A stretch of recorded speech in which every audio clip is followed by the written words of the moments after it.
Hello and welcome to another edition of Cosmic Cliff Notes. I'm your host, Clifton Smith, and I'm so excited to talk to you today on this other episode of really bringing home a lot of what we've been talking about in these previous episodes, which may have gotten a little esoteric, talking about crystals, baking lasagna, Jenga blocks, and it's really about how much is gold worth if all you know is a world that's made out of lead? Because what is it that we as society value today? And looking at history, what are some of those transformations that have occurred that have allowed us to look at what we value differently? And when we talked about the scaffolding and the framework and the amount of cultural scaffolding that was there, and the desire to change the scaffolding or address the scaffolding. If you make a lasagna and it's not quite coming out right, maybe you add a few extra layers of cheese or ricotta, or maybe another layer of pasta or whatever the lasagna is called, to try to make it taste better. But what if you don't like lasagna? Is adding more layers going to actually make it better? What if you don't like lead? What if you want gold? And obviously this is a clear distinction of our associative value. Of course we value gold over lead, but why is it? Specifically using this as a framework to demonstrate what is it that we value. For example, coal. Coal over gold. Well, coal for the longest time has been what powered steamboats. It's powered our energy, and it may have been dirty, but we are a society that has been built off of the energy of coal. And more recently, we've been a society built off of the energy of oil. And as much as we'd like to talk about the environment and creating different forms of clean energy, there has to be a level of appreciation for what society has created off of the energy of oil. And what's beautiful is we're at that precipice of changing the vibrational frequency of the energy that drives society. Because you have the dirty coal, then you have more clean burning oil, diesel, and then it gets more clean, more refined with the EPA. But then comes along renewable energy and solar energy, for example. The vibrational frequency of the sun, is far higher of a frequency than the vibrational energy of oil. It is better for the environment, and it is better for humanity to run itself off of something that is near infinite, which is the sun. But from a quantum framework perspective, what is the vibrational frequency of the act of burning oil versus the act of harnessing the sun and transferring it into electric energy? And that's what we're doing with society, that we're in that upgrade. And I was explaining it earlier in a way that I wanted to share, that I felt might have conveyed it more beautifully. Because going from a oil burning world to a renewable using world to run the world, to energize the world, is like building a whole new scaffolding, a whole new crystal, making sure that we go at our core to those foundational issues that were unaddressed in our previous iteration, which we couldn't have understood because we were in chaos, or we didn't have as much time on our hands to really sit back and postulate what might be better. And so when we look at this transformation of energy, what runs the world, it really is about what we value. And there have been specific moments in time that have either been instantaneous or have been a gradual, steady growth in what it is that we truly value. And currency is the thought current that keeps things current, that keeps things flowing. And what that means is, going to Columbia Business School, there's this idea of value investing and of your traditional Warren Buffett, Berkshire Hathaway, Charlie Munger type investing of analyzing the books, seeing the output, being tangible in the output, seeing the barriers to entry, seeing from traditional command and control principles how valuable a company is from a physical perspective. And those companies are valuable. But then you look at value creation and what we as a society, based off of the free market or relative free market of the stock market, what is it that we are valuing today? Is it really that methodical company, that factory that creates a certain number of widgets in a very effective way? No. You look at Amazon and their lack of profitability. You look at Facebook and Google and Apple. And it's not the physical assets. So we as a society are valuing something different than what we did before. It's not about those barriers to entry, your manufacturing efficiency. And yes, those are important, very important for value creation in the physical world. But now we're focused on the digital world. And what is the value in the digital world? It's these intangibles. It's really how much time and attention is being garnered by your solution. How much of the quality talent of free thinkers or of disciplined, skilled thinkers are you bringing in? How powerful and coherent is your company culture, which we dove into in a previous episode? So it's all these intangibles that we are inherently valuing just by looking at the valuation of companies in the stock market. And of course, what happens is we have to try to find a hybrid, a rationalization for why Apple is valued this much, or Amazon is valued this much. And it's really the adoption of the principles that are being professed in these companies. And where it's going is more etheric, more intangible. Look at the line items of their balance sheet and see how much of it is goodwill and intangibles. And so what's happening is we as a society are valuing things differently.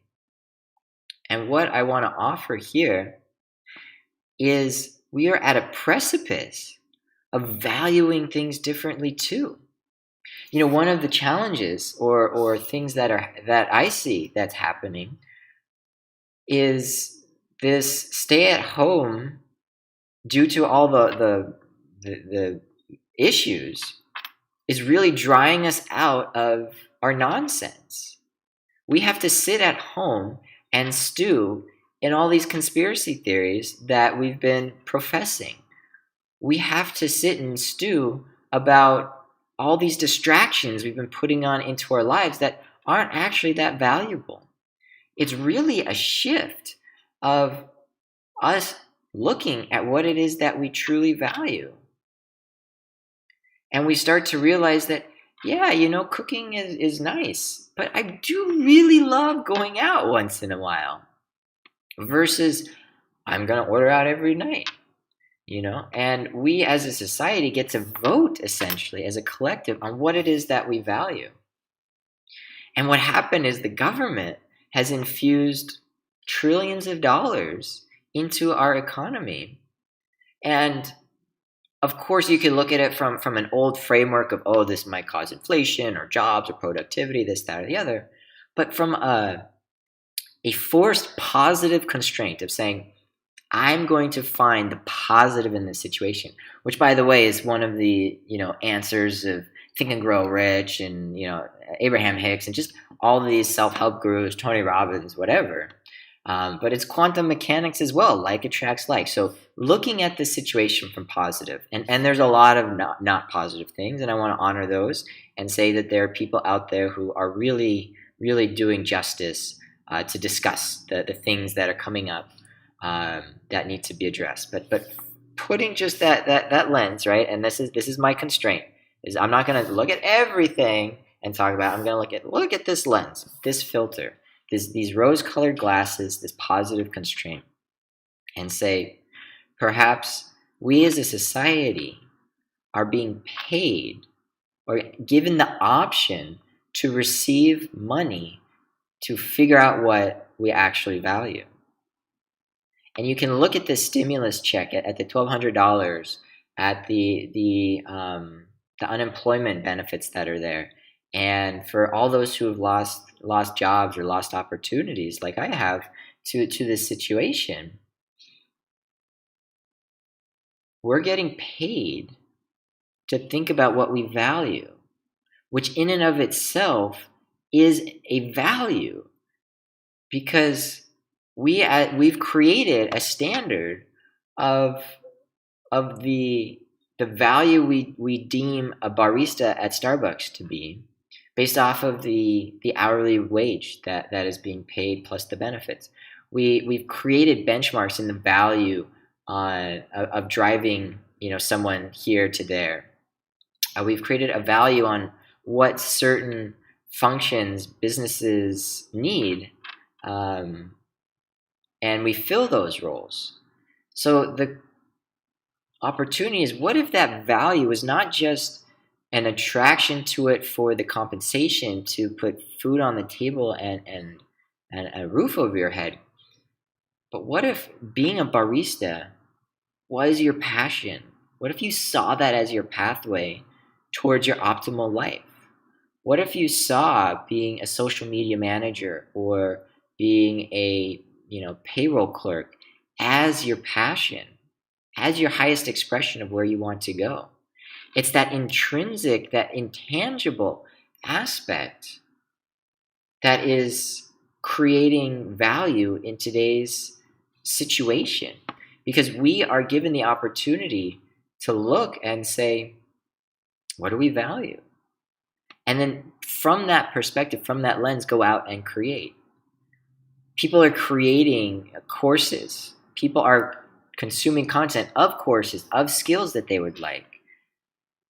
People, of course, are consuming Netflix or binging incredibly. And that's fine. That's great. That's what they value. They value losing their mind in this fantasy world. And that's great. That's what they value. And it's more of a consumptive value. And they're receiving it. They're receiving the most amount of consumption that they could possibly have until they're full. But then for those who want to create value, we're given this time and opportunity to really assess what's important, what we're passionate about. And in that moment, we are at a point where we can actually jumpstart the seeds of an economy that values passion over all other things, that values what you value more so than everything else. And what's exciting is that the energy that runs this economy is going to come from a transcendence of utilizing oil to one that utilizes renewable resources, green energy. And how is that possible? The point is, it's from a higher vibrational frequency. Because when you perceive what you want to create, you're then entering into a higher state of being. And we're at a great pause in which we get to collectively vote with what we want the restart to be, or the next iteration to be. And they call this the collective conscious, the noosphere, or the noosphere. You can call it the economy, whatever you want. But we each individually get to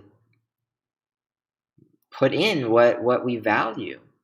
And we may value consumption, we may value the same things, but it creates an opportunity for us to create a passion-based economy. And what's nice is, as a society, we go with where we grow in what we value, because it has been shown over and over again that we evolve as a society in what we actually value. Because right now, we're not just valuing the command and control, the monopolistic type businesses, the amount of efficiency and output can you do. We're actually valuing innovation. We're valuing conscious awareness, creativity, connectivity, really thinking things through on a whole systems front. And what's next and what's coming really is a passion-based economy, or it's an opportunity, right? We all get to choose what we want this next economy to be and what we want it to be valued at.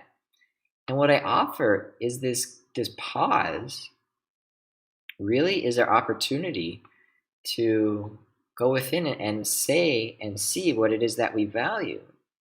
And it's almost as though the government is saying, okay, all citizens or all people in the country and potentially in the world, go and do your own focus study and then come back and tell us what you want. And that value of that insight is worth the stimulus, is worth the amount of money that has been printed and distributed. Because it's that level of value that we value. It's what is it that you want? What is it that you value? And if we look at it from a systems perspective, we're all being told to go out and take a moment, see what we value, dry out from the conspiracy theories, and dry out from all the noise that's out there. Or not, if that's what you value, you can continue it, but it's going to be brought to the surface. Whether, and social issues too are being brought to the surface. But go home and do your homework. Go figure out what it is that you want. And then we as a society can pull all of that information, and it's that pulling of that information and doing that homework that is worth the amount of money that is being printed in this stimulus. Because that is true value creation. What is the insight of knowing what every single person wants? How much would you value that? That's a lot of money. That's worth a lot of money. Maybe 10 trillion. And maybe that's exactly what is happening. So then we're able to pull everyone what they want. Then the next part is, let's make it happen. Let's execute it. And perhaps, just perhaps, there's another stimulus that's coming to really make that possible, the execution of what everyone wants possible.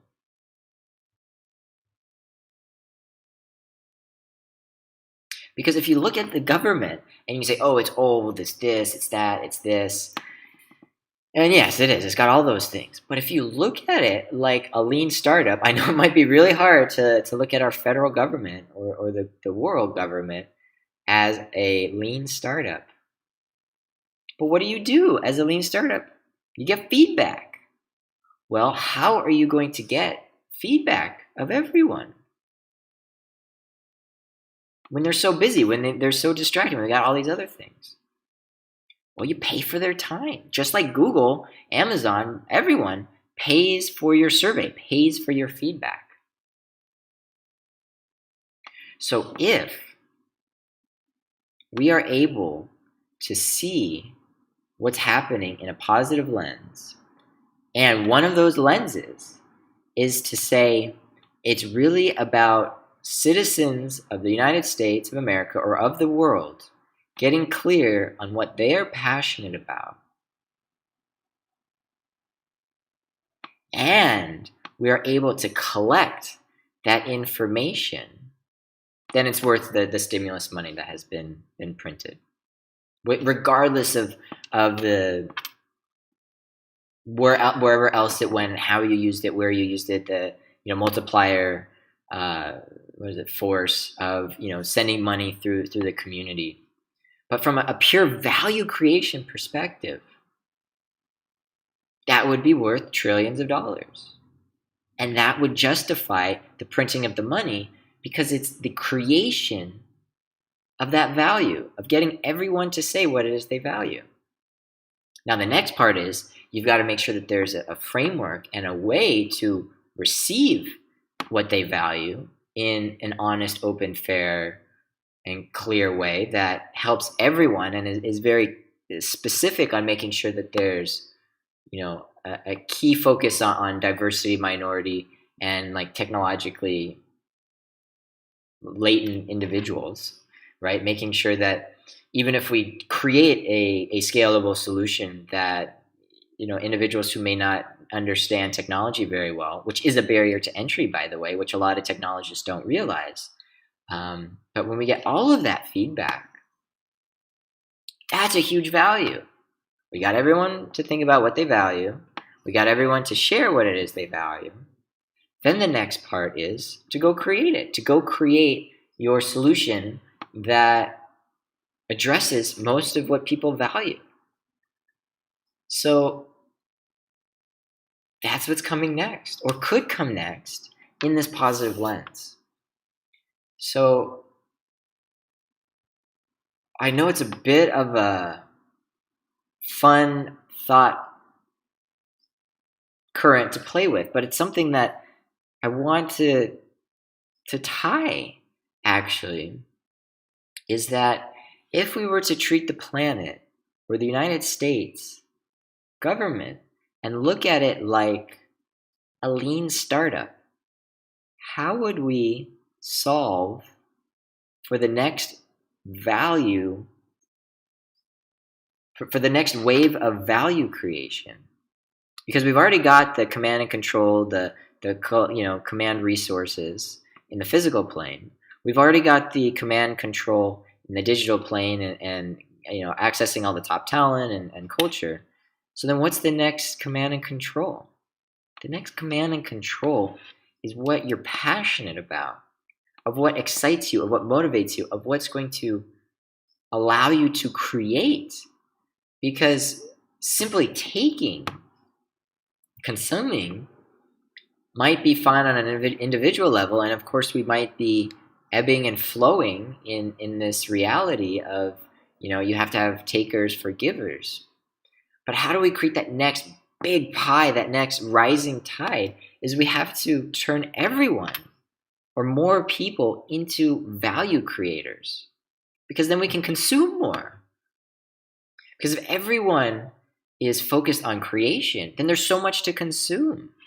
And we've seen that in the model with YouTube and Facebook and the lower barriers to entry to create a video. But then that means there's an opportunity for people to consume this and to consume other things. It's like we have a fixed pie, and you chop it up the best you can. And of course, one aspect of government is figuring out how to chop that pie up. But then the government is not the one creating the pie. We're the ones creating the pie. They're just helping on the macro scale understand, equal access to creating the pie, equal access to getting their fair share of the pie. But it's up to the individual and to society, the grassroots, to create a bigger pie. And this bigger pie that we're making is a pie that's based off of passion. Because just look at what you're passionate about and how much you've created with your passion. How much would you have to be paid to pursue your passion versus how much would you have to be paid if you were in a job that you didn't really like and you weren't really passionate about? And it's that delta that delta in society that we're getting to. And the first step of getting to that delta, that increase in value creation in society, that delta is called passion. We're tapping into the passion aspect of commerce. And in many ways, there's been business models that have already done that. But as a whole, we are making that accessible to everyone. And we are getting their voice. And that's what's next, is getting and understanding what they're passionate about, collecting that voice, and then the next part, to create true value to justify another stimulus, is to turn that passion that we've collected and understood into a product, into many different products, into a market network of products. And that's what's happening. That's what could happen if we decide to go there. And it creates a change of how you view things, of how you view the situation. And it really is forcing a constraint to look on this in a positive way, to remove all the other aspects of it, which there is a time and a space and definitely an appreciation for all the challenges and all the situations that are happening. And there are people who are far better skilled at understanding the complexities of this than I am. But from where I'm coming from and where I've dedicated my time and attention and focus, and where my passion is actually in being able to put the most positive, creative, value-adding perspective and lens on what is happening. And in that case, what I offer to you is finding a world not of more lead, of more fairly distributed lead, but of a world made out of gold. A world where everyone is pursuing their passion, compensated clearly, fairly, equitably accessible, with all the lessons we as a society have learned in this wave of valuing the intangibles, of valuing the digital space. The wave that brought Facebook, Apple, Google, and the likes to massive valuation. We are right there now to turn all those lessons into the next wave of what we value, a wave of a higher frequency of existence and of understanding, a wave of valuing things in a completely different lens, but in a lens that has been proven over time to create these opportunities to get to that next level. So it takes a bit of dreaming, a bit of thinking, and a whole lot of passion to realize that it's possible. It's those moments of talking to your inner, traditional value investor, saying, no, this is the way it works, this is the way it's valued, this is what it should be, and being those Jeff Bezos, being that Steve Jobs, and saying, look, you're seeing this in a lens, and that lens is great, and you're seeing it in a lens of physical value. But I'm not here to add more lead to the economy of lead. I'm here to build an economy of silver. And this is what an economy of silver looks like and what is valued in an economy of silver. And some of the dreamers and venture capitalists, early investors, believed in that with, struggles up, down, and the believability. But we as a society have built a value of silver. And it's there. Look at the data in the stock market. Very clear what we value. And now we are at a moment of valuing gold, of creating a whole sandbox of gold and what gold looks like. And gold looks like passion. Gold looks like authentic self-expression. Gold looks like extreme authenticity and responsibility and integrity. Gold looks like those principles we all espouse to, that our religious leaders have been pointing to for centuries. where our artists have been expressing the depths of love and connectivity. Our music, our movies talk about those archetypes. And that's where we're at. We're at an age of gold, of valuing gold in all of its aspects, from the highest metaphysical esoteric all the way down to the tangible value that we as a society place based off of the valuation of the companies that are professing those principles and are creating those types of products. Yeah. So I want to leave you with that. Thank you for watching. Have a great rest of your day. And I encourage you to understand, if you haven't already, to go within, to remove all the noise, focus on the signal of what makes you passionate, what makes you go, and what your world would look like, and what you want it to look like, following your heart, following your passion. Because it's not only possible, it's highly probable and being asked by society and by our government in this lens that I'm offering. Might be crazy, but guess what? We get to apply the lens to any situation. Life's happening. It's just a matter of how we react to it and what lens we want to put on it. So put on the rose-colored glasses. Put on the gold. Look at this from a golden perspective and see it from a golden opportunity, if you can. And if you can't, awesome. It's simply my perspective and something that I've been working very hard to remove all the noise, get above all the chaos and all the challenges. And I know everyone has their own unique challenges and clearly I'm in a specific situation to present this. So maybe it's inspiring.